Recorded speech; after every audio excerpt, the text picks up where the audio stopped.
कोटाला kachori खायसाठी थांबलोय. Bye.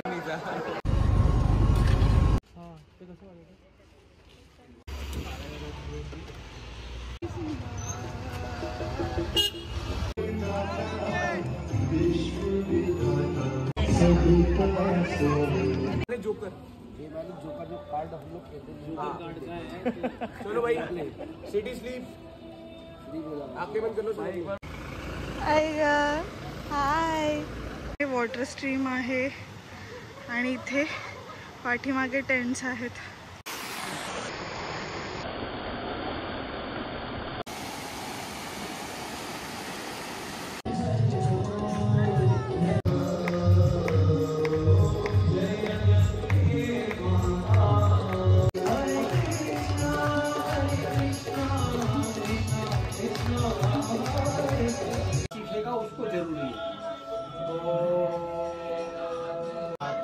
ये एकांत में बैठ के करना होता है.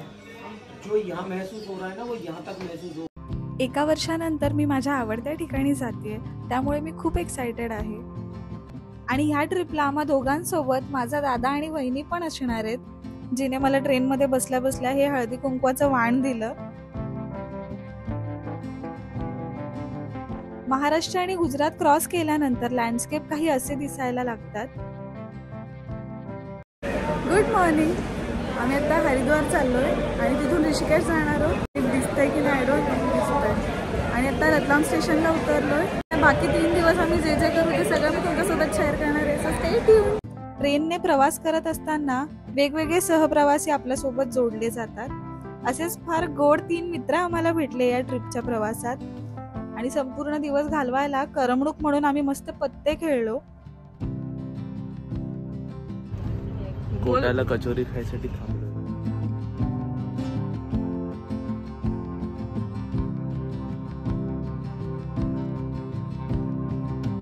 त्यानंतर इथे बसून आम्ही दोघींनी संध्याकाळी किती सुंदर सनसेट पाहिला ते मी तुम्हाला पण दाखवते.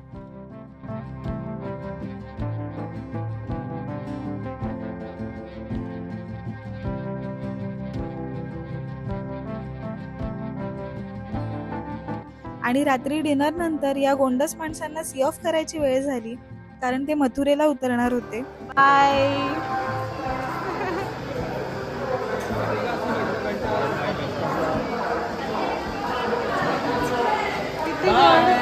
तुझं काय?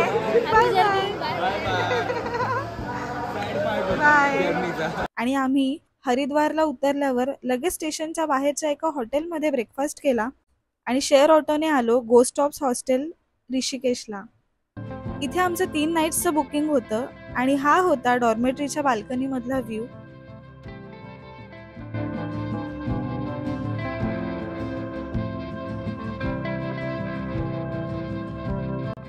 आम्ही छान फ्रेश होऊन लगेच बाहेर पडलो लोकल साईट सीइंग साठी. लक्ष्मण झुला तपोवन पासून म्हणजे आम्ही ज्या एरियात राहत होतो तिथून एकदम जवळ आहे, पण लक्ष्मण झुला बंद आहे. तिथे आता रिनोव्हेशन सुरू आहे. सो आम्ही तिथल्या तत् कॅफेमध्ये लंच करायला गेलो.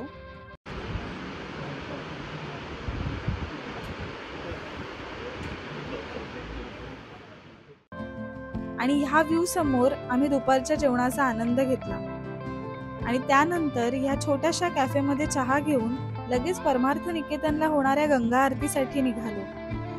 जानकी झुला नवीन बांधलेला आहे. तिथून सुद्धा परमार्थ निकेतन आश्रम जवळ आहे.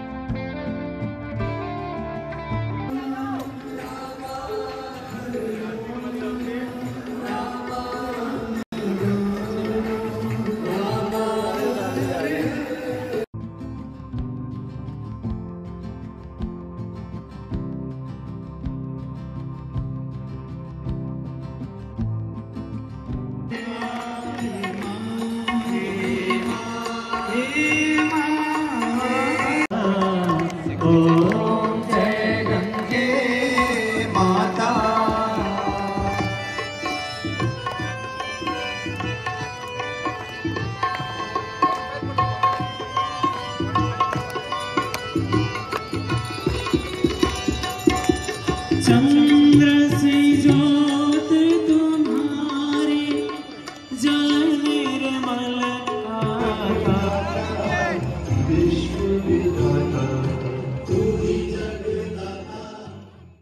आश्रमाबाहेरच या टपरीवर एक माणूस हे रामफळ विकत होता आणि आम्ही हे टेस्ट करून पाहिलं.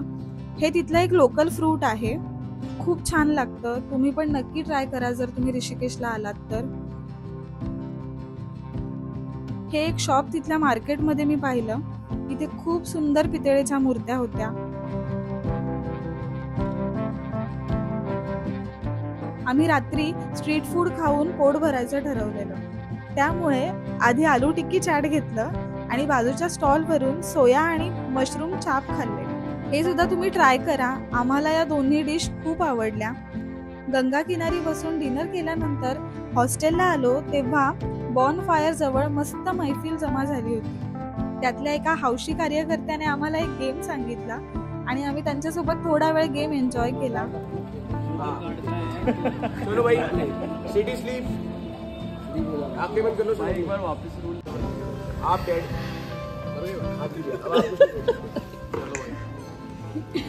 हम दोनों मिलकर डिसाइड है भाई हंटर है गॉड है, वो भी है, मेजॉरिटी दोनों हंटर वही है, वो और ये हो सकता है, बट मेरे को शुरू से आप बोलो मेजॉरिटी चाहिए.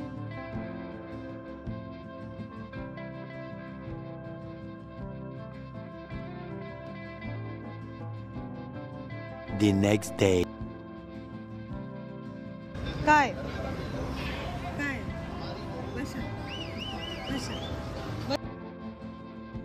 दुसऱ्या दिवशी सकाळी वॉटरफॉलला जायचा प्लॅन झाला. इथे मी लास्ट इयर पण गेले होते.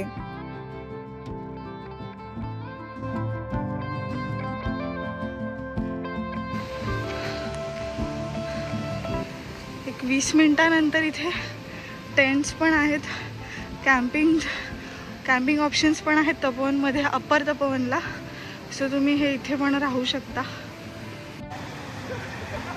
छान आहे, हे वॉटर स्ट्रीम आहे आणि इथे पाठीमागे टेंट्स आहेत.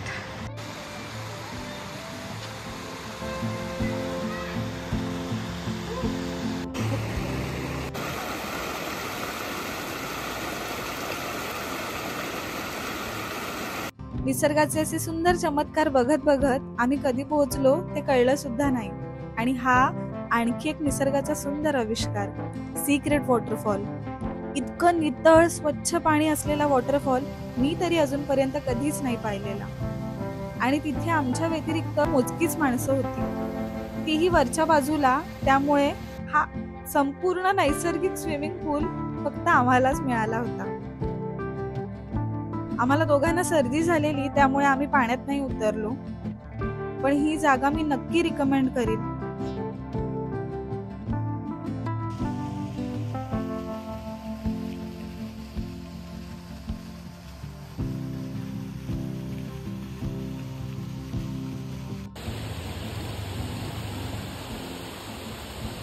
बघा किती क्यूट आहे. किती गोड आहे. मला एक गोष्ट नोटीस झाली म्हणून शेअर करते. मी उत्तराखंडमध्ये जेवढे प्राणी पाहिले ते सगळे खूप केसाळ होते. म्हणजे काय गंमत आहे ना, देव बनवताना आपल्याला आणि प्राण्यांना सुद्धा त्या जागेशी जुळवून घेता येईल अशी रचना करूनच घडवतो. कसं वाटलं तुला सांग? How is your experience? Very good, everyone should come once. प्रणालीला कसं वाटलं सांग रे नानी? एवढं क्लिअर पाणी आणि असं बघायला मिळत नाही. आणि स्विमिंग गॉगल्स विसरू नका, फार छान बघायला भेटू शकतं. आणि ही आहे ती जागा जिथे मी लास्ट इयर ह्याच महिन्यात योगा ट्रेनिंगसाठी आले होते. आणि हे बाजूलाच असलेल्या विहाना रिट्रीटचं कॅफे आहे, कॅफे मामा मिया. मला असं वाटतं इथे जगात भारी कॉफी मिळते. आणि हे व्हीगन नटर आम्ही ट्राय केलं, हे पण खूप छान लागतं. इथे नक्कीच कॉफी आणि स्मूदी ट्राय करायला तुम्ही नक्की या. ह्या बेकरीबद्दल पुढच्या ब्लॉगमध्ये मी सांगेनच, पण त्याआधी मला हे सांगायला आवडेल, ह्या बेकरी समोर एका वासराचं ऍक्सिडेंट झालेलं आणि त्याच्या पायाला दुखापत झाली होती. तर लगेच तिथे वेटरनरी डॉक्टर आले आणि त्या वासरावर उपचार झाले.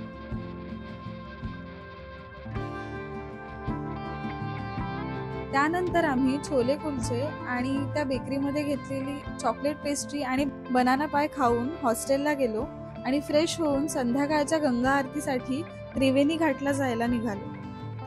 मला असं वाटतं ऋषिकेशमध्ये असताना जमेल तितक्या वेळा वेगवेगळ्या घाटांवर होणारी गंगा आरती नक्की अटेंड करावी.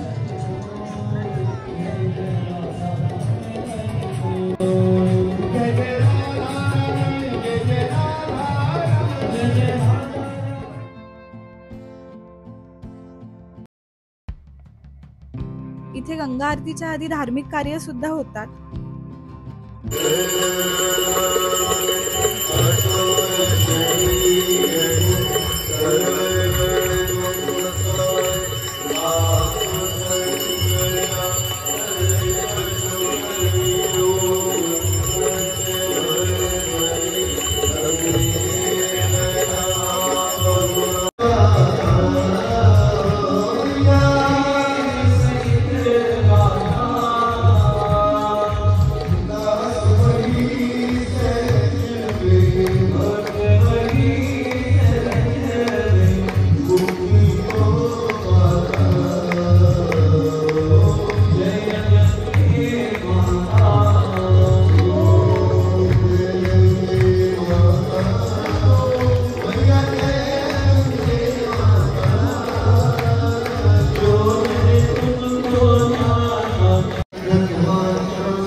इतकं सुंदर वातावरण असतं ह्या आरतीच्या वेळी.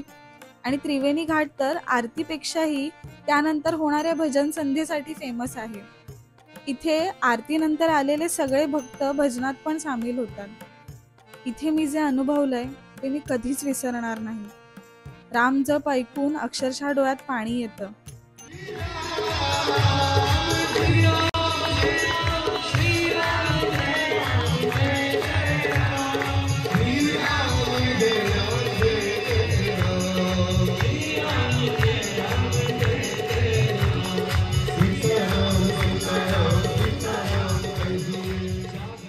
आम्हाला दुसऱ्या दिवशी पहाटे निघायचं होतं. कुठे ते मी नेक्स्ट व्लॉग मध्ये दाखवेनच. पण त्याआधी आम्ही स्कूटी घ्यायला आलेलो आणि ह्या दादांकडे आम्हाला फक्त 400 रुपयात स्कूटी मिळाली, तेही 48 तासांसाठी.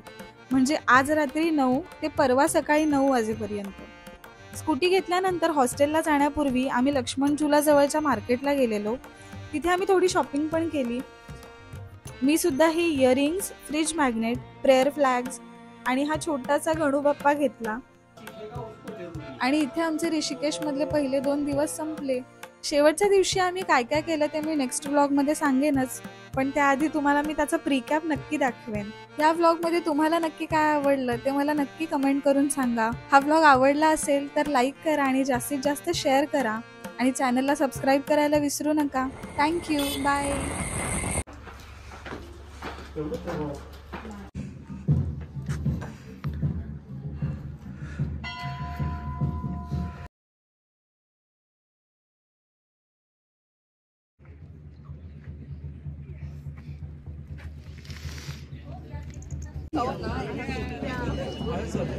वाटतं